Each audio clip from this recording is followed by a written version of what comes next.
कहते हैं कि जीवन में आप लोगों को हर वस्तु प्राप्त हो जाएगी। मार्केट चले जाएंगे तो आपको मिठाई भी मिलेगी, 1 रुपया से लेके 1000 रुपया, लाख रुपया तक मिलेगी। लेकिन धरती में अगर सबसे बड़े देवता हैं तो अपने माता और पिता है। माता पिता से बड़ा कोई गुरु नहीं है। हमारे भी शिष्य परिवार है, लगभग 500 परिवार हैं जो दीक्षित है हमसे।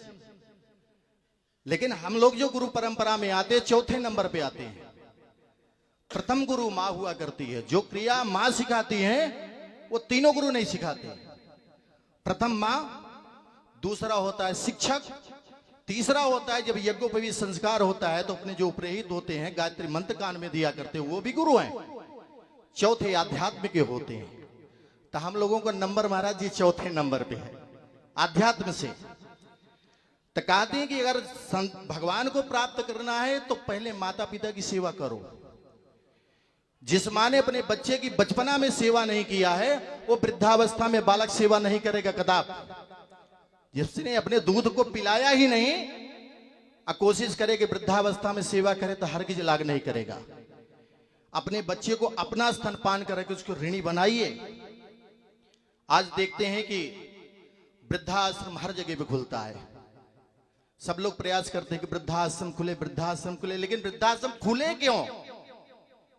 हम आप सहयोग करते हैं वृद्धाश्रम बनाने के लिए, क्यों करते हैं भाई? बिटिया के मायके से यदि फोन आता है तो अपने माँ बाप का सम्मान इतना ज्यादा करते हैं, लगता है भगवान वही है भगवान। लेकिन आपके सास ससुर कौन है भाई?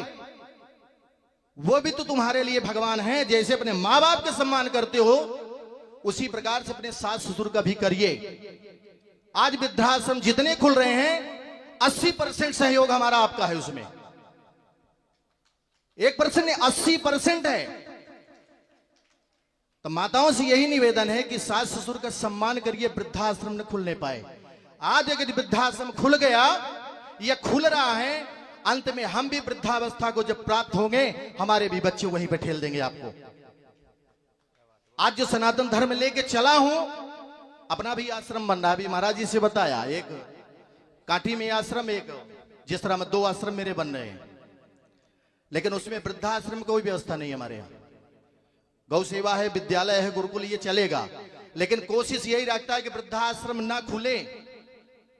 कथा श्रवण करने का मतलब क्या है भाई? कथा आप सुने, इधर से निकाल दिए तो कोई मतलब निकला क्या? कथा श्रवण करके हृदय में धारण करो, वही कथा। कथा के कुछ लोग तो कीमत पूछा करते, हमारा कितना लगेगा? भैया, एक बिटिया के विवाह में जितना खर्च होता है उतना भागवत कराने में खर्च होता है। एक करोड़पति होगा उसके भी बिटिया का विवाह होता है, 1000 रुपया वाला होगा उसके भी बिटिया का विवाह होता है, उतने भागवत की कथा कराने में खर्च होता है। कथा का कोई लिमिट नहीं है। ये कथा भगवान देने की चीज है, देते रहते हैं, देते रहते। कितना लेओगे? माता पिता का सम्मान करो। जिसने माँ बाप की सेवा नहीं किया वो कथा वृद्धावस्था में सेवा पा नहीं सकता, वो भगवान को पा नहीं सकता। मार्केट से मिठाई